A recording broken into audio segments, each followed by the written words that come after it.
1972. And the first morning walk I was with him, I was, like I said, the only thing I was told was the bell rings, you go in the room. And when he's in the airplane, you sit next to him. When he's in the car, you sit next to him. There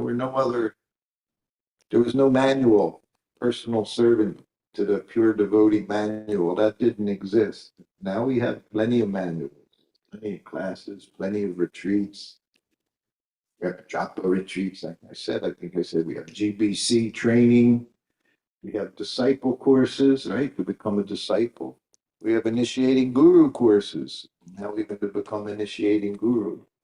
But at that time, we had Bhagavatam class and we had Bhagavad Gita class. You would be instructed by your godbrothers who had been in the temple a few weeks or a few months more than you. They were very happy to tell you what you were doing wrong and what you should do. I remember when I left home, all I had was a little bit of clothes and a sleeping bag.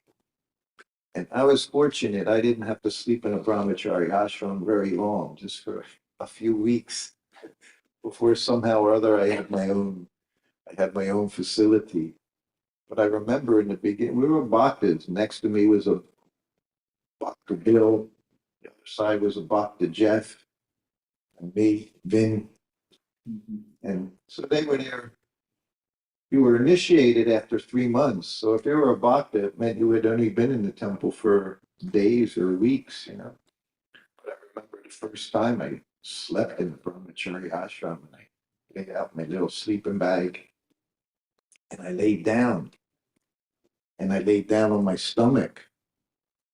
And immediately I got chastised for lying down on my stomach. And one of the bhaktas next to me, I believe it was Bhakta Jeff, he said, "You're sleeping with Maya." I'm just like, where's this? I kept hearing about this Maya Devi, you know, and I didn't know where she was. But I found out that she seemed to be everywhere. You know, another day, I told you I became the shipping person for spiritual sky incense. So the manager was one devotee. He was a grahasta. He had a wife. And it was one day, I don't know, it was during prasadam or something. She said something to me. I talked to her. We were talking for a minute or two. The bhakta came up to me. He said, "Do you want to be married?" He said, You're in Maya." Again, I was in Maya. I didn't know what I was doing, but I found out Maya seemed to be everywhere. And Maya is everywhere. But those were the early days in the temple. Anyway, when I was with Prabhupada, that first morning walk as his personal servant, that was the other thing I knew. You hold the microphone, whenever he speaks, you record it. So I'm right next to him. And it was a little cool out in the morning. It was August, September. But anyway, it was a little cool in the morning. Then the sun came up.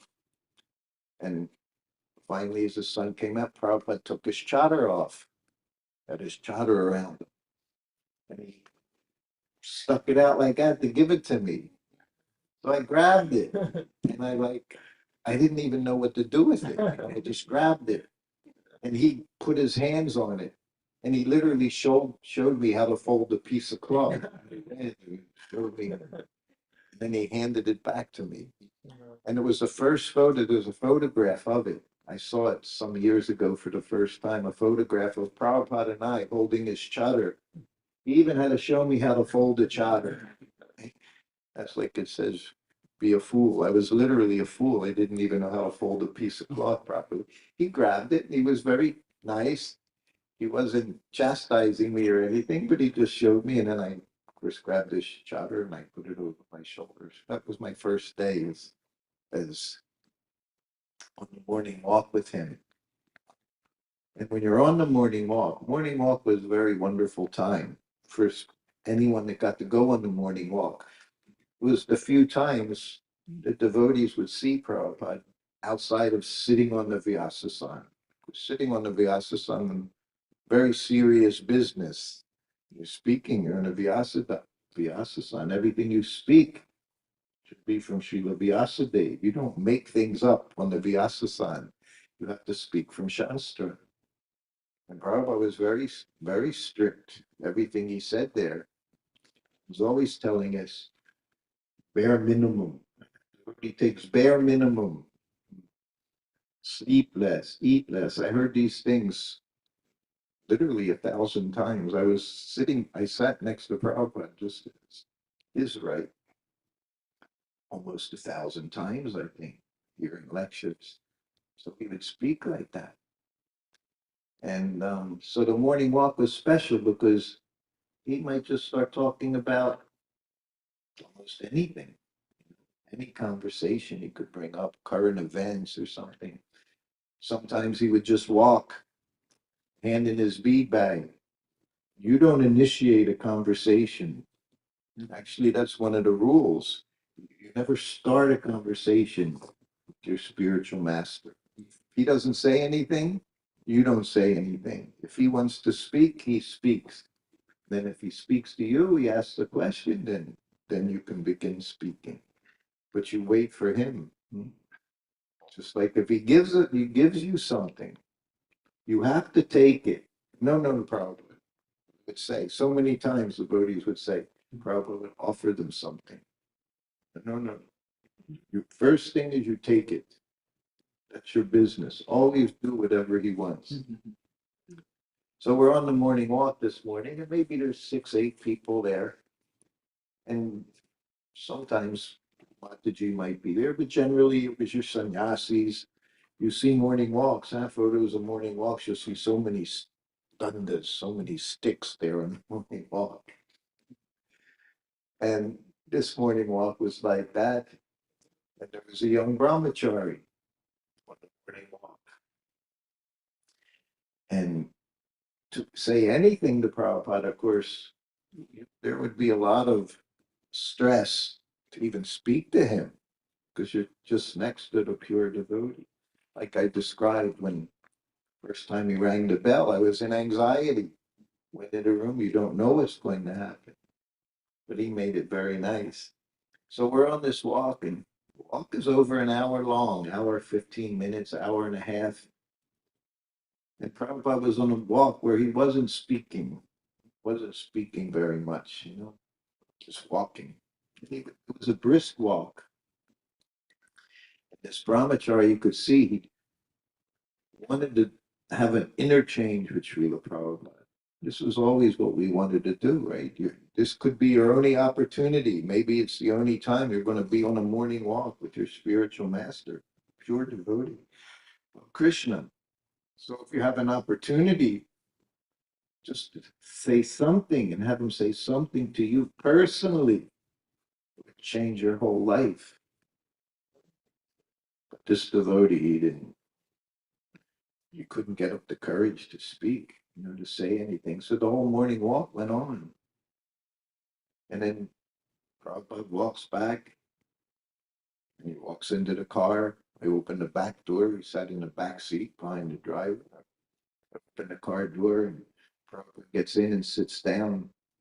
And I'm ready to close the door. And that devotee who wanted to speak the whole morning walk, he sees it's all over. It's now or never.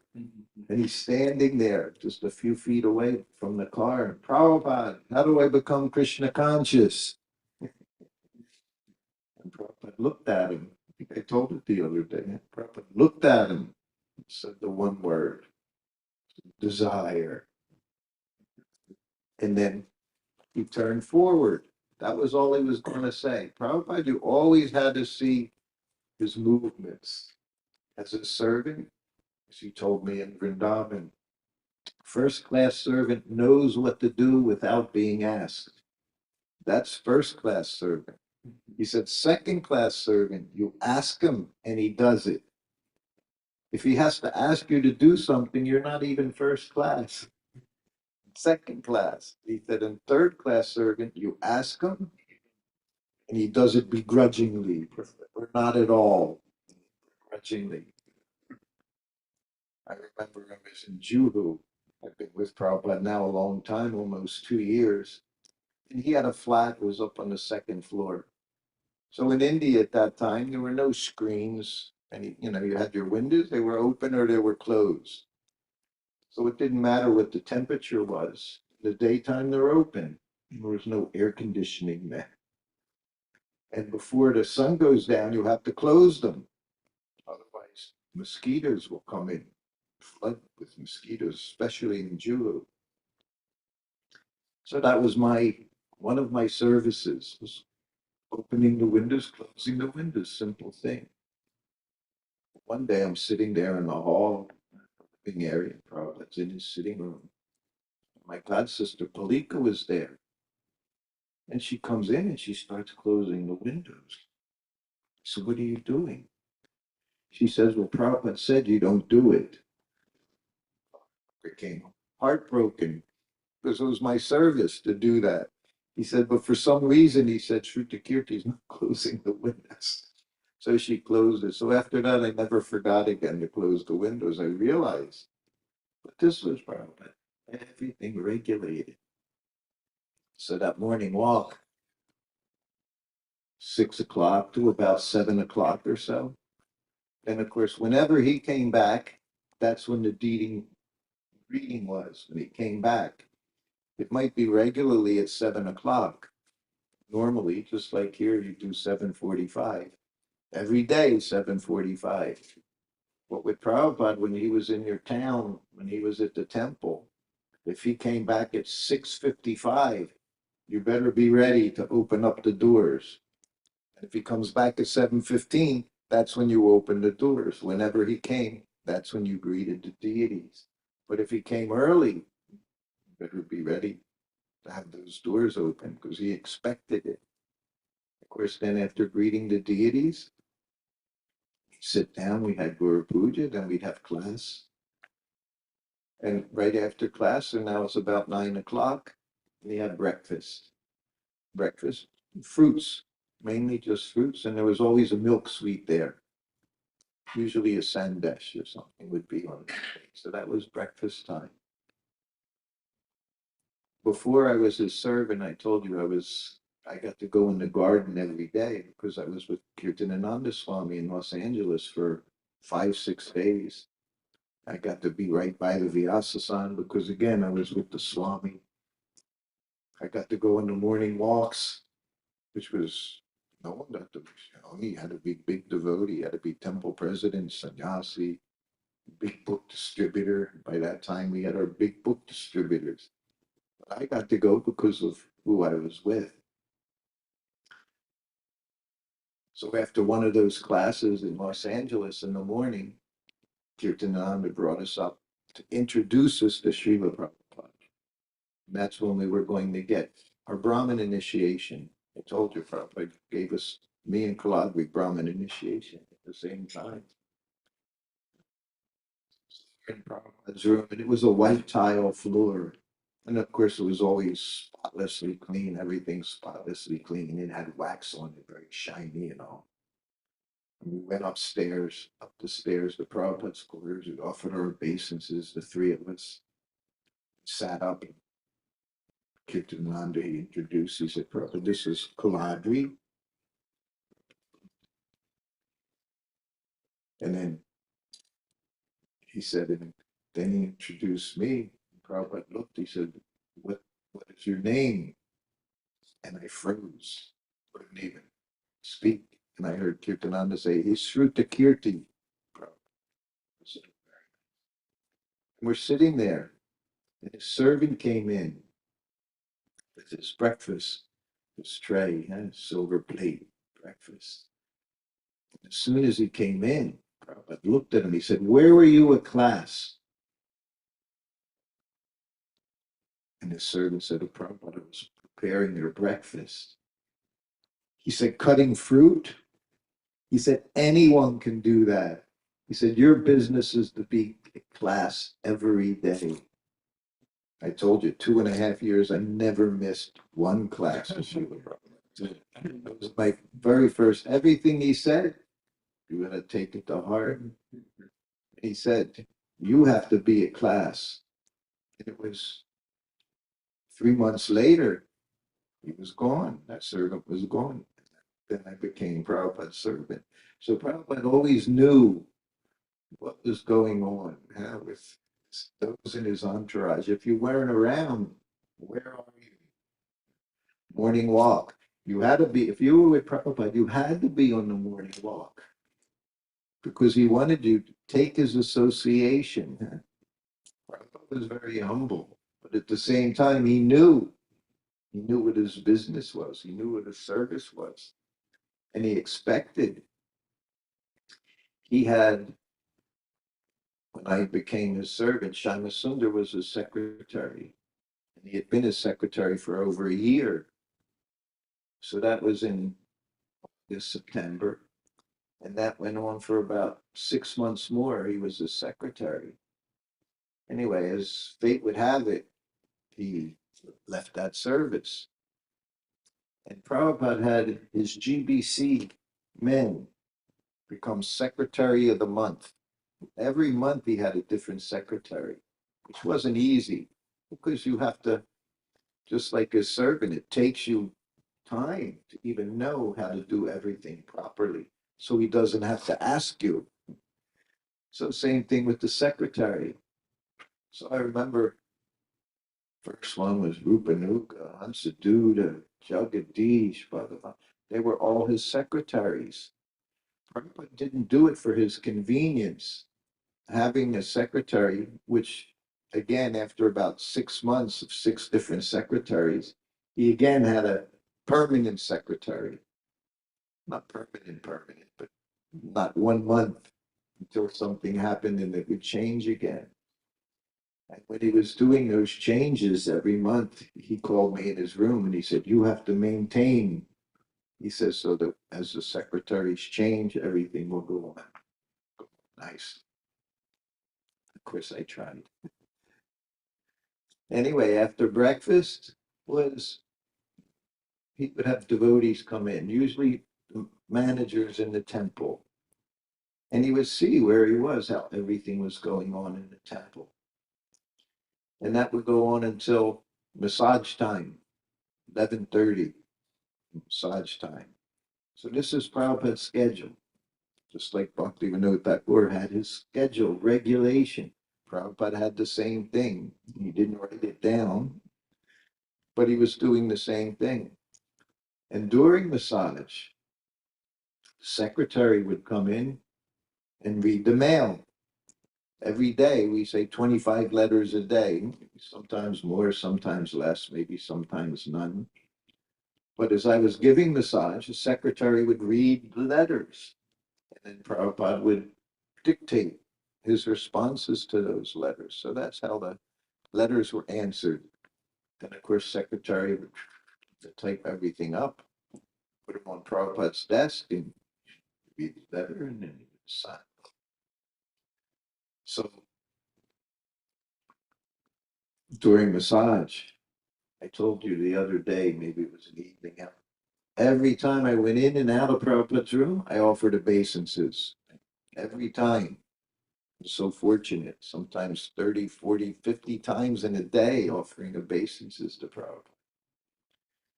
So one day, Prabhupada's taking this massage. I'm behind him, massaging his back, and Sanskrit editor comes in. It wasn't Prajumna, it was a different one. He comes in and he bows down, offers obeisances quickly, sits up, and he asks Prabhupada a question about translation, word meanings for the different words. That was usually their questions, the word meanings. And Prabhupada gave him an answer. So then 5 minutes go by, and he comes in again, and he offers obeisances, but it was kind of quickly. He sits up, and he asks Prabhupada a question. Prabhupada answered. So another 5, 10 minutes go by. I'm still behind Prabhupada, massaging his back. Sanskrit editor comes in again, and he just pops his head on the floor and sits up. Before he could open his mouth, Prabhupada said, "You come in, you offer obeisances." He said, to your spiritual master. He said, not this hatchet. Prabhupada called it a hatchet. And as it turned out, that Sanskrit editor didn't last much longer. It became very bad. It was a very bad situation. How he left Prabhupada. Anyway, but Prabhupada could see it. There in Juhu, said a young boy, Prabhupada came down his stairs for his morning walk, 2 flights of stairs. This was in Juhu, like in 74. All the devotees, like maybe 20 devotees or so were there. Everybody offered obeisances, except one person, this young boy. He stood there very reverentially, like this, with his hands folded as Prabhupada began his morning walk. And Prabhupada kept walking, and he turned to me. He said, that's the beginning of his fall down. Imagine Krishna consciousness, very serious business. You come into the temple room, you offer obeisances. You leave the temple room, you offer obeisances. You go before your spiritual master, you offer obeisances. If you're there more than 30 seconds, you offer them again on the way out.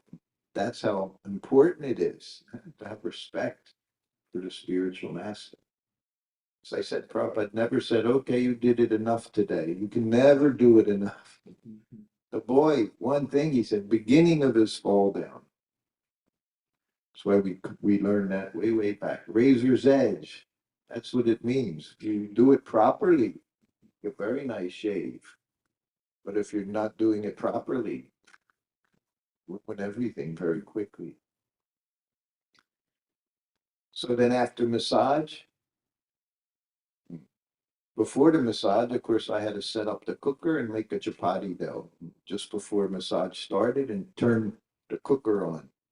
So the cooker's cooking hour, 15 minutes, hour and a half, hour, 45 minutes. You have no idea because the massage was until he told you to stop. They said, not until you tell you to stop. Everything. When you're with your spiritual master, you're with Srila Prabhupada, you really learned what it meant. Surrender. You did whatever he wanted. That was it. Nothing else. Nothing else was to be done. So he would go in and get up, of course, and had the oil, mustard oil on the bottom, all over his body. Mustard oil was there. The head was different oil. What kind of oil? Coconut would have been okay, but sandalwood oil. He used because sandalwood oil is cooling. But he said you have to keep a cool head, no hot heads. It's cool head, the sandalwood oil. So at the end of massage, he would get up and he would walk to the bathroom, and you could see his footprints because of the oil. Nice transcendental footprints. So he'd go in the bathroom, and then I had so many things to do. I had to lay his clothes out on his bed, his coping. Would lay everything right across the bed. There's 2 pieces of coke. Put the dhoti there, put the kurta there. 2 buttons on the kurta. So then he only had 2 left to button. Everything. You had to think how to serve. Then I would go in and do the cooking. Would bathe, put on fresh clothes, sit behind his desk. Then what did he do? Put on fresh tilak, all the markings on his body, put his tilak on. And then he would say Nun Gayatri. And by the time he's done Gayatri, you should have the plate ready. You bring it into his room, you put it down. Like I said, then you offer obeisances and you run out of the room because you have to start making more chapatis. Because you only give him 1 chapati on his plate. A little ghee. Ghee on the chapati. When you go out and Prabhupada starts, and he would always, if there was bitter melon, he would start with bitter melon. Because bitter is very good. You start with bitter. That's good for digestion and also appetite. So then he would start with his chapatis and sabjis like that, in that style. And he would end with the rice, mixing everything with the rice, the dal, the rice, sabji with the rice. But it started out with chapatis. 1, 2, 3, 4, 5 chapatis. Every time you're in and out, you're offering obeisances each time. And after lunch, he took a nap. Like Bhaktivinoda Thakur's schedule, he had nap time here, nap time here. Prabhupada did the same thing. Took a nap. He said an hour nap. Hour was maximum. Might be 20 minutes, 30 minutes, 40 minutes. But he took a nap in the afternoon. So now it's about 2 o'clock.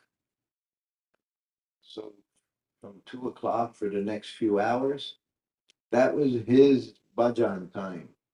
No meetings, no darshans. Prabhupada's in his room, the sitting room. He might be walking around chanting japa. He might be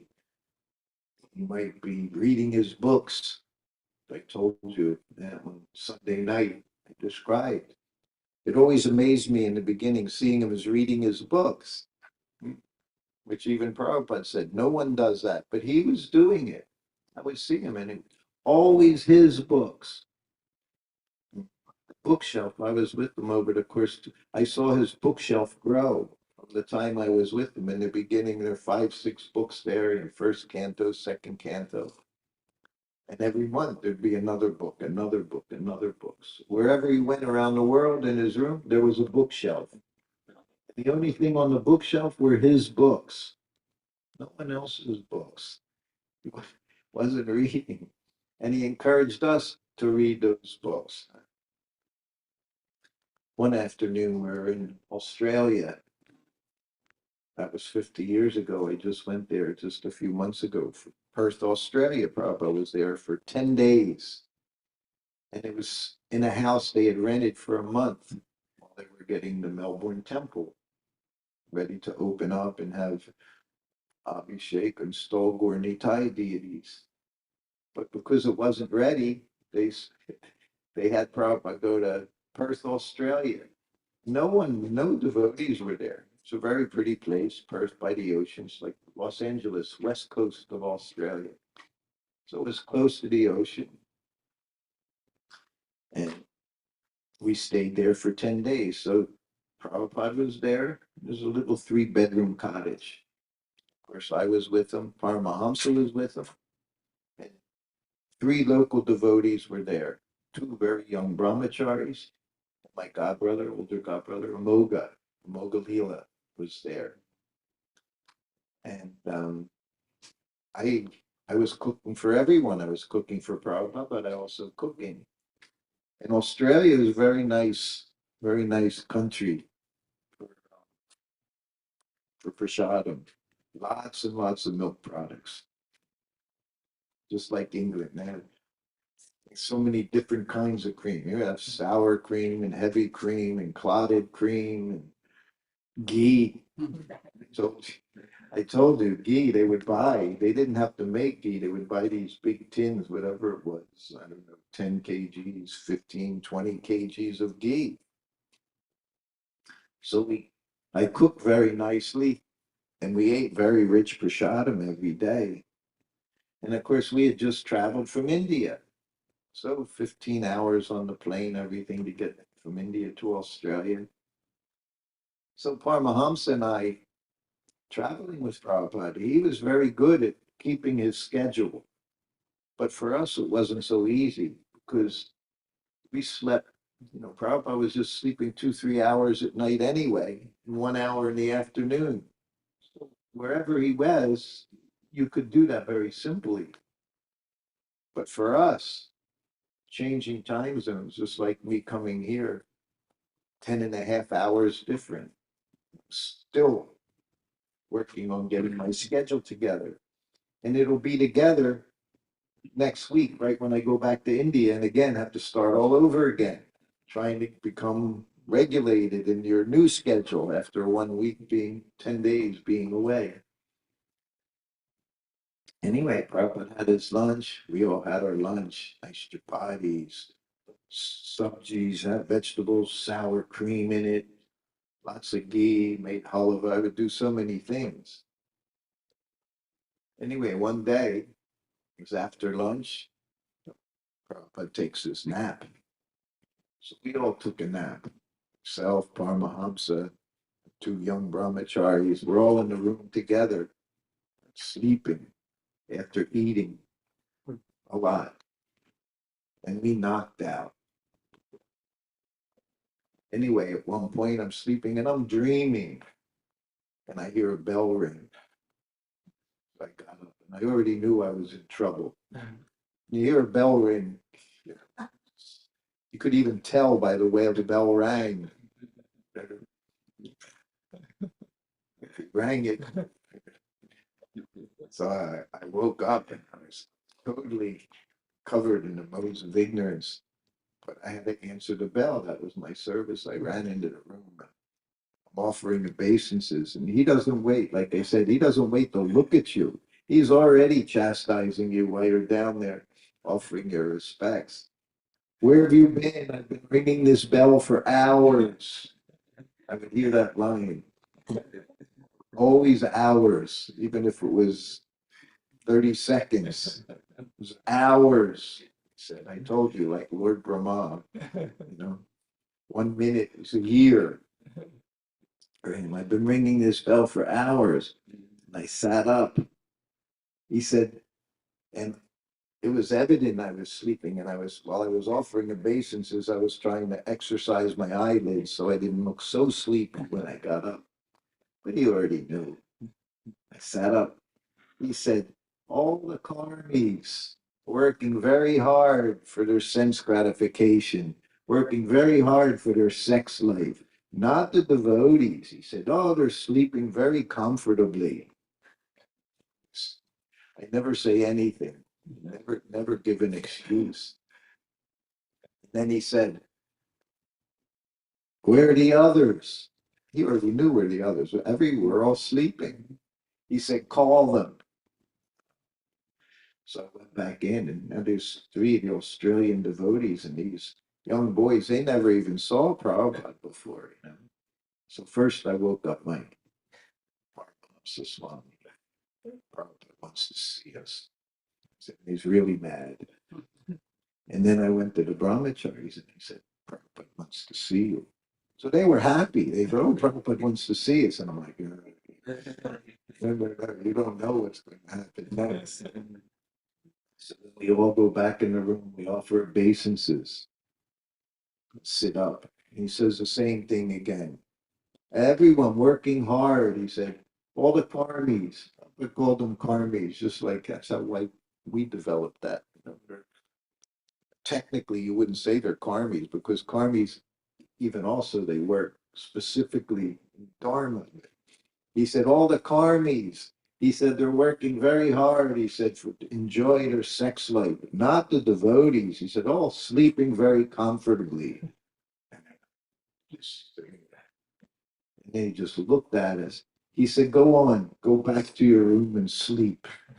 So we all offered obeisances. We went back into the room, and everybody's sitting there, Hare Krishna, Hare Krishna. We didn't sleep for a week after that.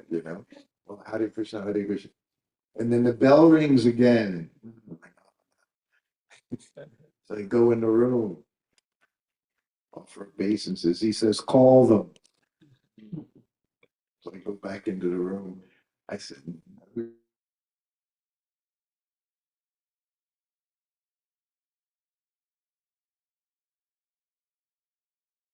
all sitting there now, eyes wide. So we all go back in. We offer obeisances. It was just a little room, a little bedroom. It was Prabhupada's sitting room. So Prabhupada's at the one wall, like there, so big. And behind us was a bookshelf. On the bookshelf, Prabhupada's books. Whatever was in print, that's on the bookshelf in Prabhupada's quarters. So he looks at the one brahmachari. He said, get a book to read. So the brahmachari turns around and he sees like 8, 10 different books there. He said, which book, Prabhupada? Any book.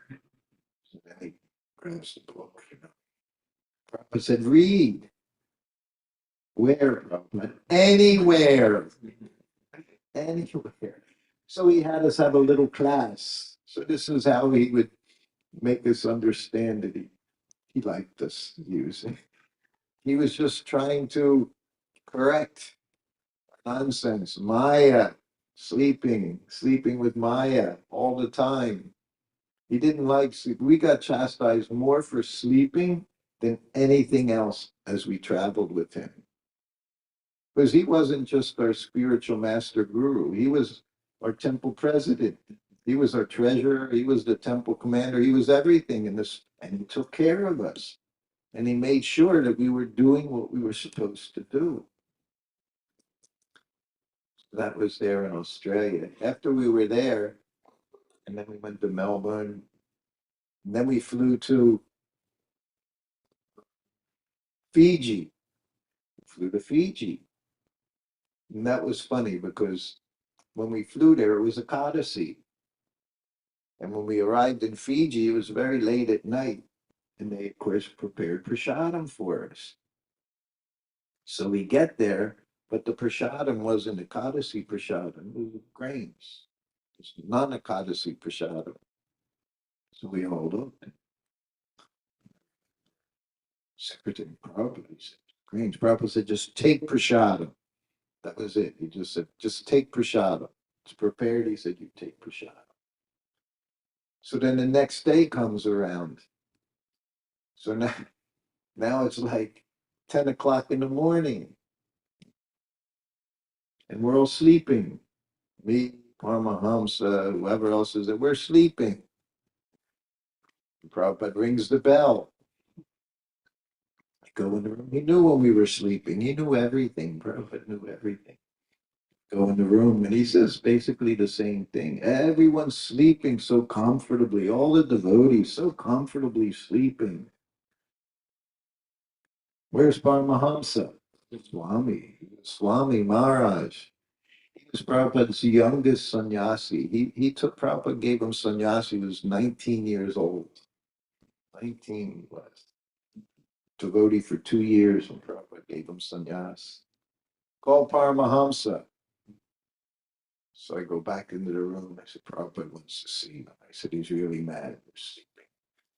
So we go in, we offer obeisances. And Prabhupada looks right at him. He said, why are you sleeping? Daytime, in the day, why are you sleeping? And I'm sitting right next to Prabhupada. And I could see, well, I was sitting next to Paramahamsa, and I could see things didn't look good. And I looked at Paramahamsa, and Paramahamsa looked at me, he looked at Prabhupada. He said, I have jet lag. Prabhupada looked at him, jet lag. He said, you're a sannyasi. He says, your business is eat less and sleep less. What is this jet lag? Well, you never see. You never gave an excuse. If Prabhupada asked you why you're doing something you shouldn't be doing, there is no excuse. You can't give a good reason. Just chased us out of the room. This was a recurring thing that would happen with us, a sleeping business. We were on a flight once. Prabhupada was in New York. This was 76. And he flew from New York to Detroit, which was just a short, maybe 1 hour flight or something. And at that time, it was on this big 747. 747 was one of the called jumbo jets back then. It had like 3 seats on this side, 3 seats on that side, and 5 seats in the middle.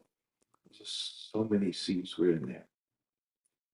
So because it was a short flight, and many of the devotees, Prabhupada was in New York, they were there for a couple of days. He was going to Detroit for a couple of days. So they also got on the plane. And they knew where Prabhupada's seat was. Of course, I said Prabhupada's was always at the window seat. And I'm always sitting next to him. But because they knew Prabhupada's seat, his row, they all got seats in the same row. So there's like 11 seats going across. And it's all devotees, all the devotees, brahmacharis and grahastas, all sitting across from Prabhupada. And the plane takes off. We're in the air, half an hour or so.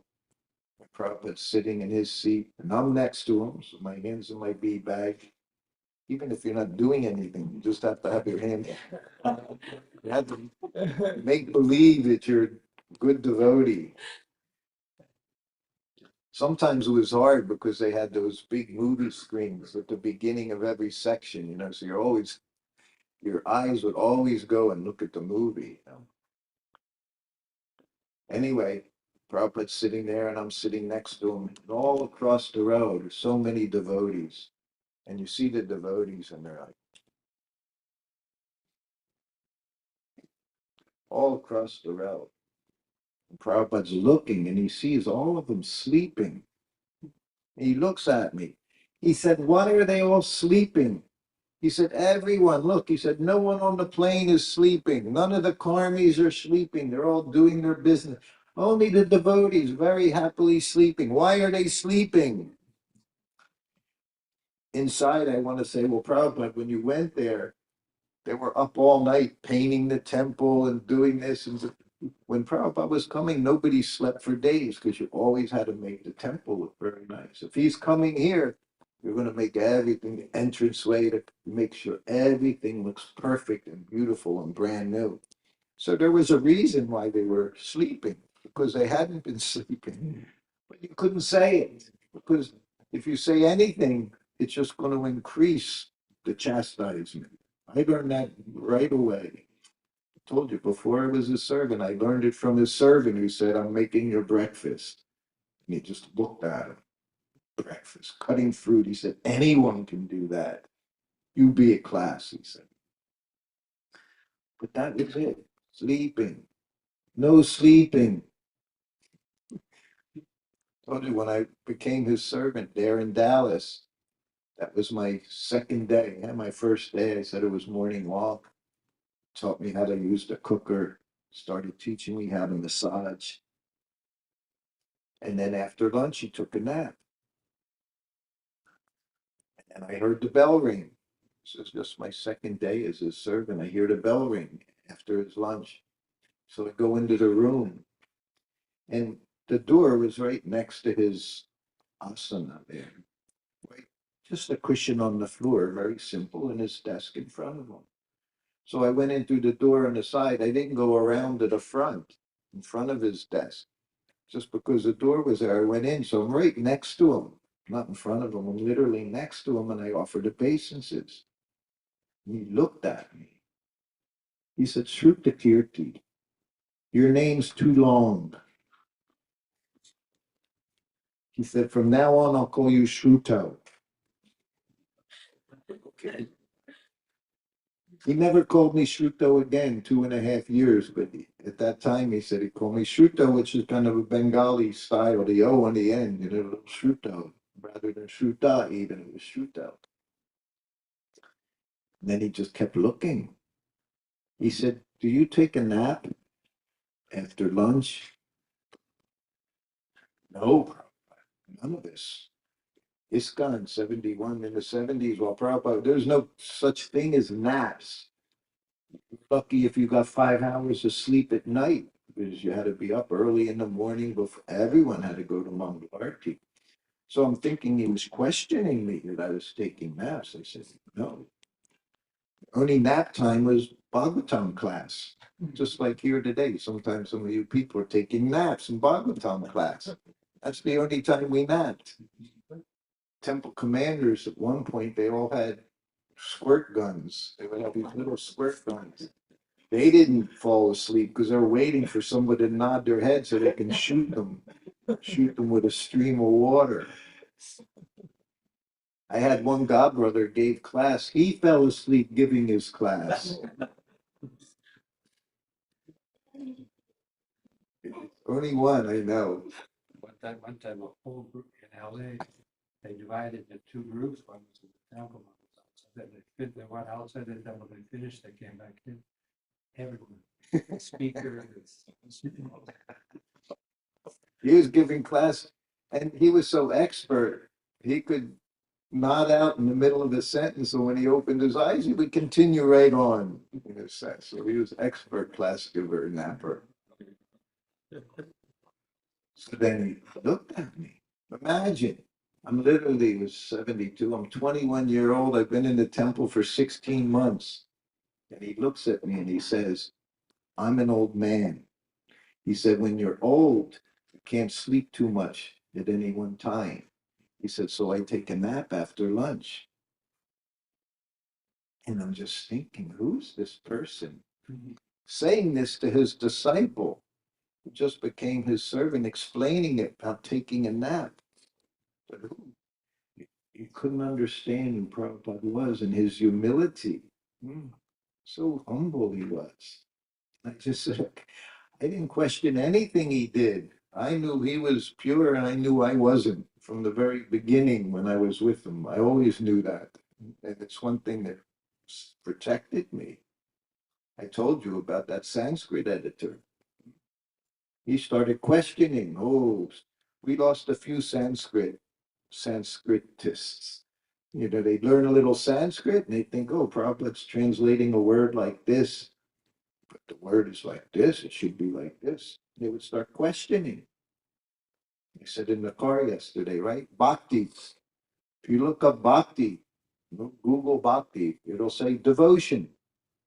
It doesn't say devotional service, it just says devotion. So everything Prabhupada did, he translated in a devotional service way. That's what he did. So he had these people, these disciples, 6 months a year. Maybe they're very intelligent. Of course, Prabhupada, what would he call it? Over intelligent. Huh? You think you know more than your spiritual master. He went off. It was very bad. That was in 76. He had been his Sanskrit editor for some time.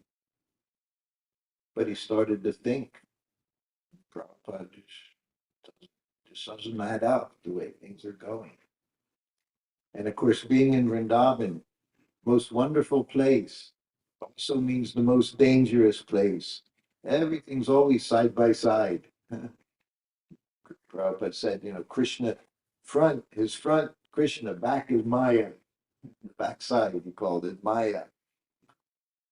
So the Sanskrit editor, he boldly asked Prabhupada if he would help him find a guru so he could advance further in his Krishna consciousness.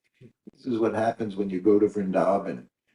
Any number of people will tell you, well, you're just at this low level. There's more. I can give you more. I can tap you on the head. Huh? You understand your spiritual body. So many people fall for this nonsense. And he did. And he asked Prabhupada, help me find a bona fide guru. Will you give me your blessings? Prabhupada said a few different things. In front of him, he said, I got my blessings to never find spiritual master. He said, never. He said later, he said, kalpas, it'll be kalpas before you become Krishna conscious. He sent a letter to the entire society, every temple, to beware of this person. He said he's a big snake. Imagine he's serving Srila Prabhupada personally. This is the danger. You think you know more than your spiritual master. He said he was a big snake. And then in his room later, he said, just see the rascal. I'm not qualified to be a guru, but he's asking me who's qualified. If I'm not qualified, how can I tell him? He said, such a rascal he was. So even being with Srila Prabhupada didn't guarantee you that you could become Krishna conscious.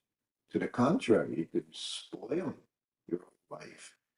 One became offensive just by not offering obeisances. What to speak of thinking, I need to go somewhere else. As I said, I don't understand a lot, but I know one thing. Only thing I have is to be loyal to Srila Prabhupada. It's the only thing we can give him. The person who signs, your ever well-wisher, ever well-wisher.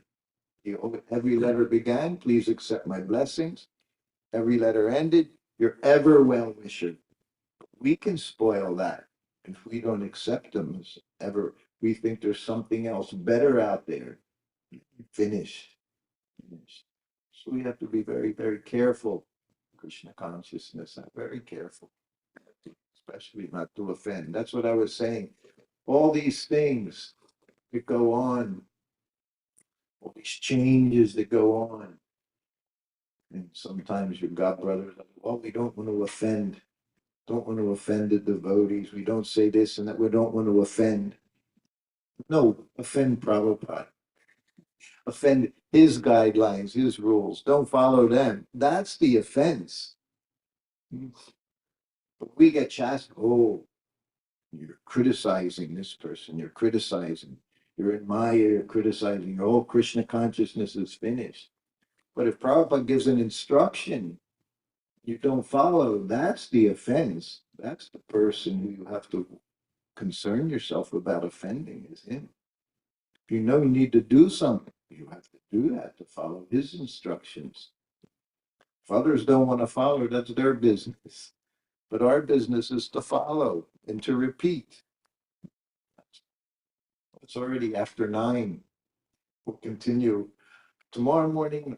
Tomorrow evening, I'm giving class. Okay, then tomorrow morning, Yeah, you'll give me the morning off. Okay? yeah. He's a tough temple president. He wanted me to give morning to evening class every day.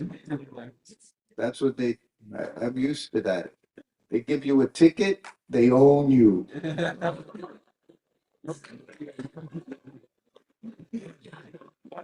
No, he's very good. He's very sincere. He just wants all of you to hear about Srila Prabhupada as much as possible. That's all.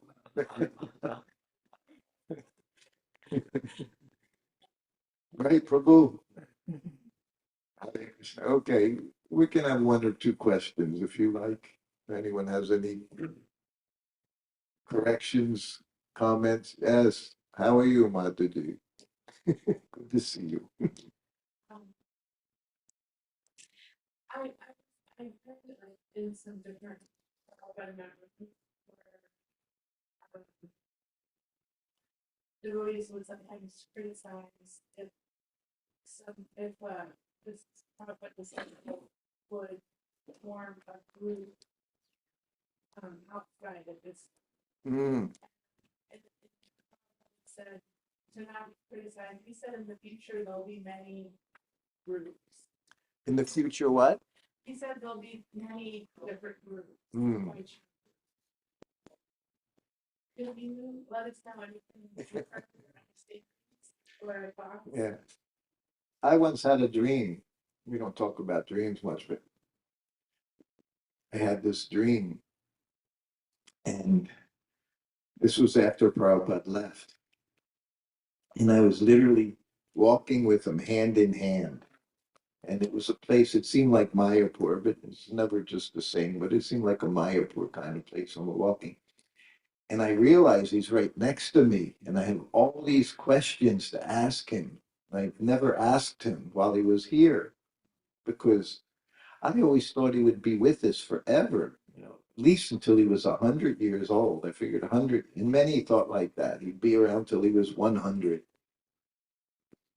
But I'm holding his hand, and he's right next to me.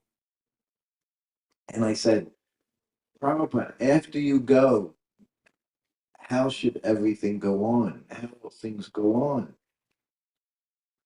And he said, well, we've established this branch of the Brahma Gauriya Sampradaya. He said, is this branch, which is, that would be exactly what he would say.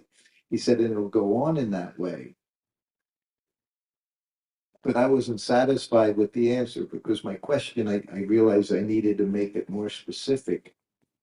And I turned to him again and said, yes, but for initiations, how should everything go on?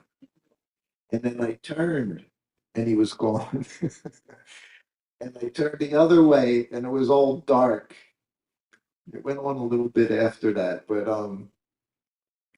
that's a fact, just like we have, you see, in our society. Of course, we went through a lot of issues right after Prabhupada left, so many difficulties were there, misunderstandings, and much more than that. But then gradually we're where we are now. And what I see, Prabhupada spoke very clearly. He said when he left, he said, those initiated were the disciples of his disciples. And he said his disciples would become a regular guru. He didn't say acharya. A guru has many different terms, they say. But he said they would become regular guru. And that's where things, there are branches as well.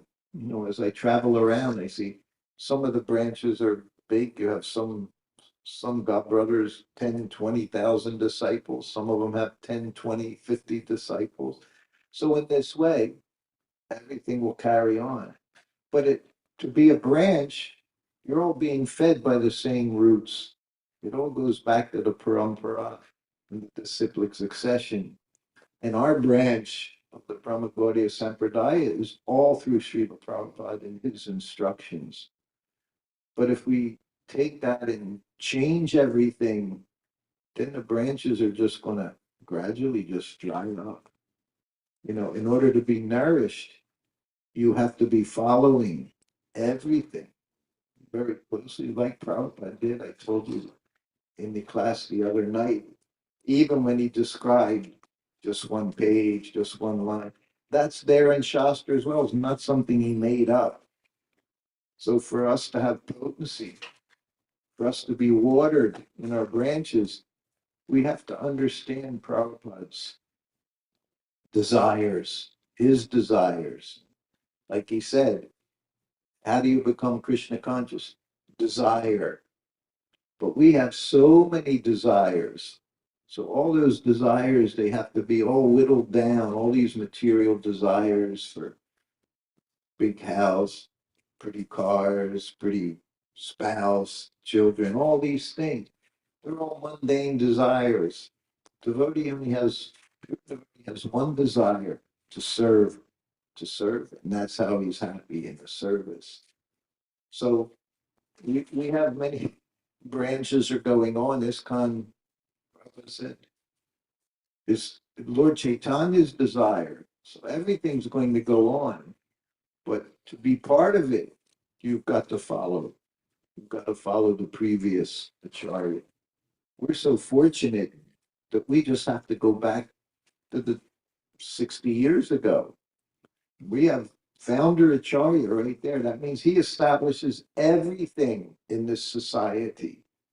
So it's of the utmost importance that we understand Prabhupada's desires and we carry on in that way. And then everything will be fine. It can expand and grow and everyone can have healthy leaves on the branches. But if we lose how Prabhupada set everything up, like deity worship, so many things he said. It's like in Los Angeles was the world headquarters, 1972, 1973, before Vrindavan opened up. LA was the world headquarters. And Prabhupada instructed the head pujaris there in deity worship.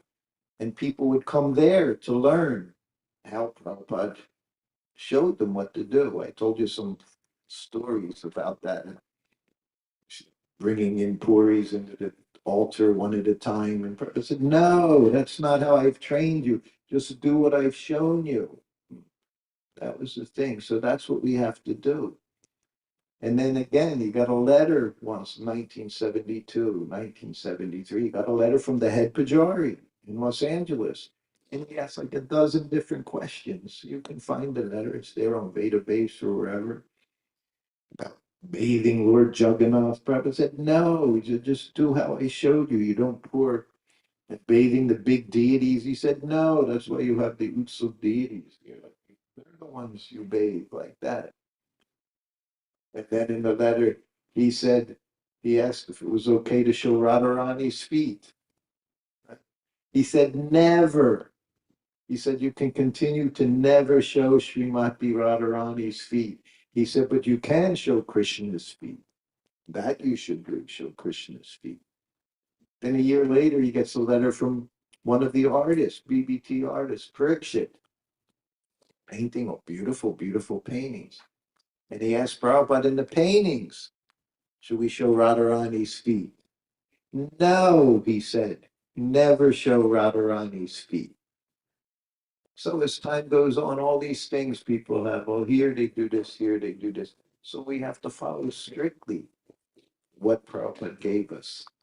If we want to be, if we want to have potency, what is it? Purity is the force, right? Purity is the force. So that purity is following exactly what he wanted, not making up our own things to increase the congregation, bring in more money, or for our own satisfaction, whatever reasons. You just do what he did, as he would always say, do as I'm doing. So that's our business. Branches is fine. You can have so many branches. We can have so many people initiating. But you have to understand who the preeminent Shiksha Guru is. Everyone should be bringing their disciples to Prabhupada, understanding that everything is coming through him because this is his society. ISKCON is his, nobody else's. Nobody else can claim. It's mine, not yours. When they moved from ISKCON Press in New York, they moved to Los Angeles. That was also 73. I was with Prabhupada that whole time. It was wonderful. LA, they had 7 different apartment complexes there, like 70 different apartments, all filled with grahastas working in the BBT, the artists. So many things were going on. And then right on Venice Boulevard, they got their first BBT building. That was the first where they did all the typesetting, all these things were going on. So Rameshwari brought Prabhupada to see it for the first time. Beautiful. Big, big sign. It said BBT, Bhaktivedanta Book Trust. Big, big sign in the front. And he proudly showed it to Srila Prabhupada. Prabhupada looked at the sign. He said, why isn't my name there? So why doesn't it say Founder Acharya A.C. Bhaktivedanta Swami Prabhupada? So he made many times that everywhere, everything we do, his name has to be there as Founder Acharya. Every time you make up a sheet, festival time, one side it says ISKCON, other side Founder Acharya A.C. Bhaktivedanta Swami Prabhupada. As soon as we forget that, that's Maya.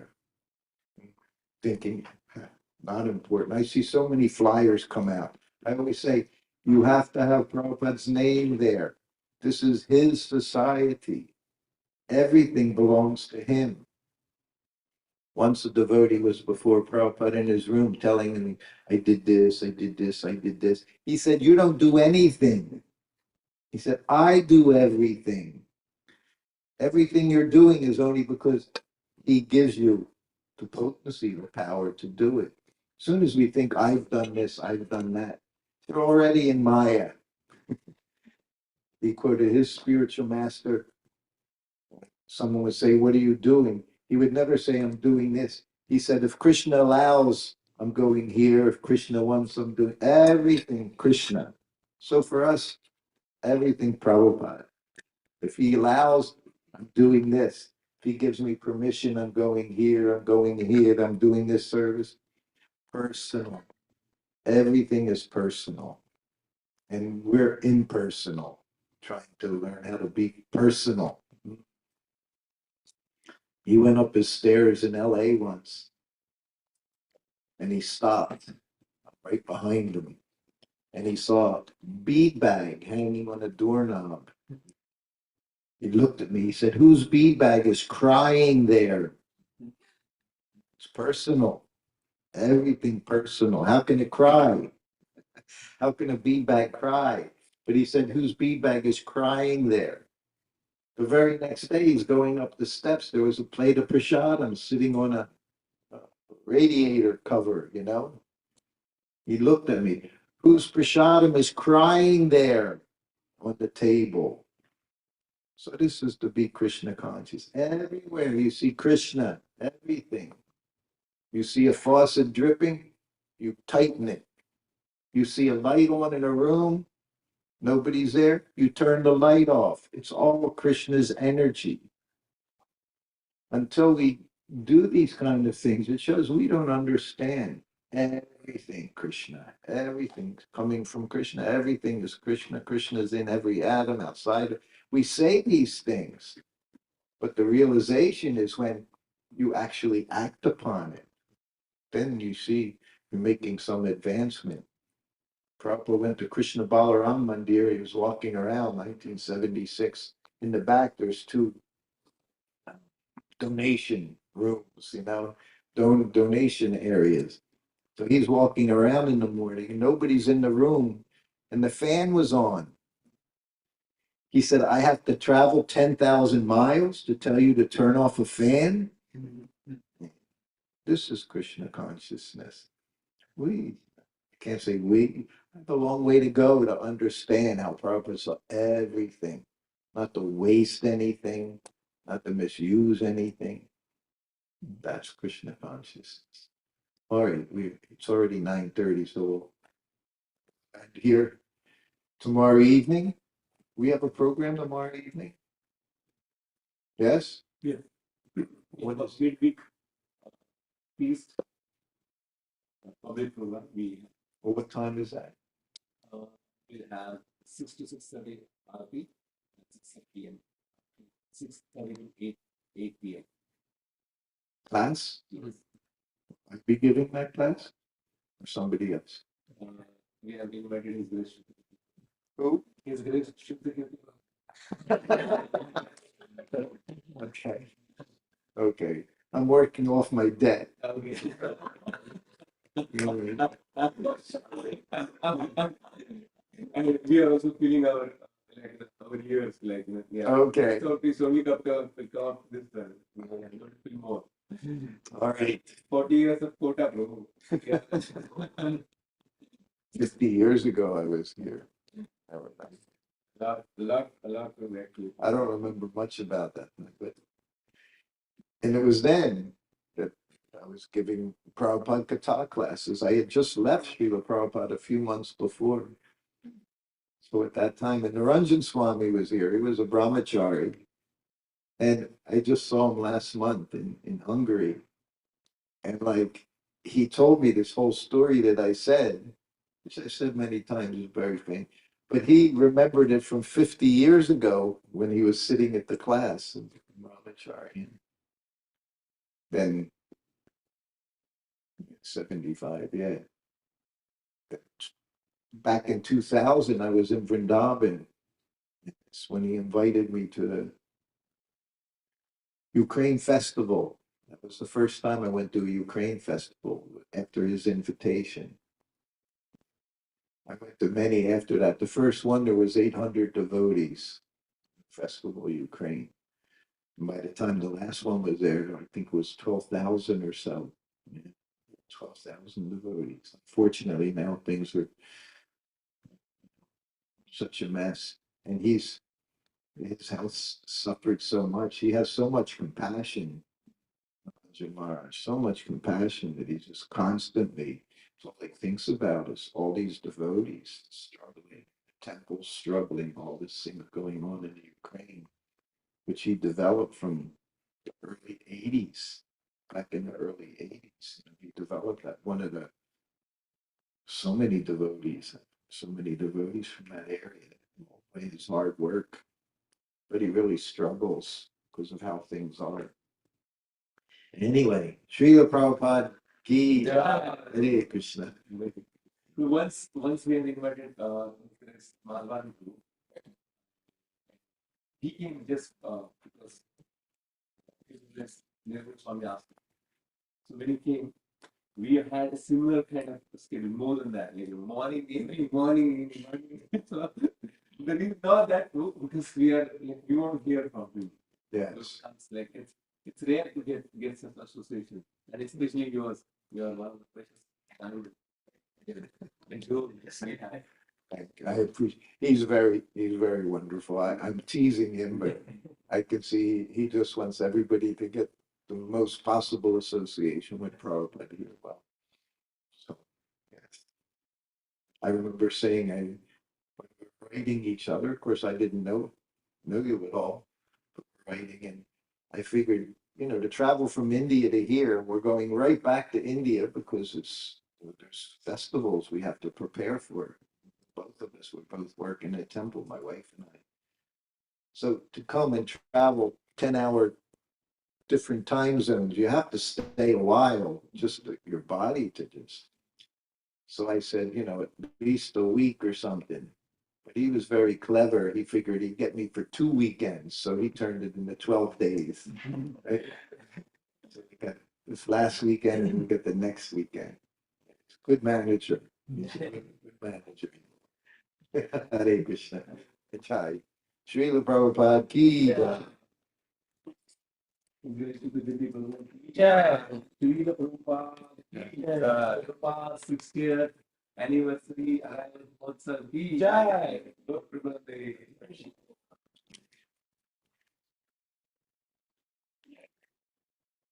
Okay. Oh.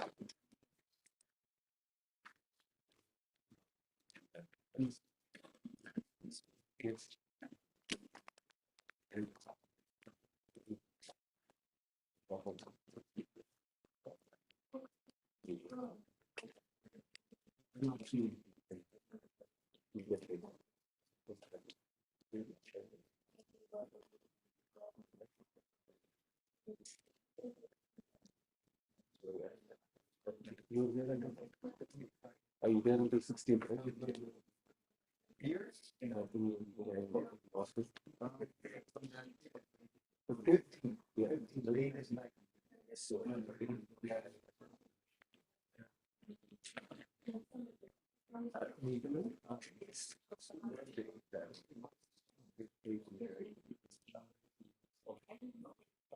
I thought Yeah, he's going to, he'll give it. He'll give it today after some time. He'll drop it off. Is it okay? So he'll go down to it. if you need a car, or a SIM card, Yeah. Google Maps, I think it's right back. Yes. Now the car, it will give you after some time because you'll get late. So he will drive you now. Okay. Okay. Okay. He'll drive you back. He'll drive you back and then I'll get the SIM card and the car he'll come get.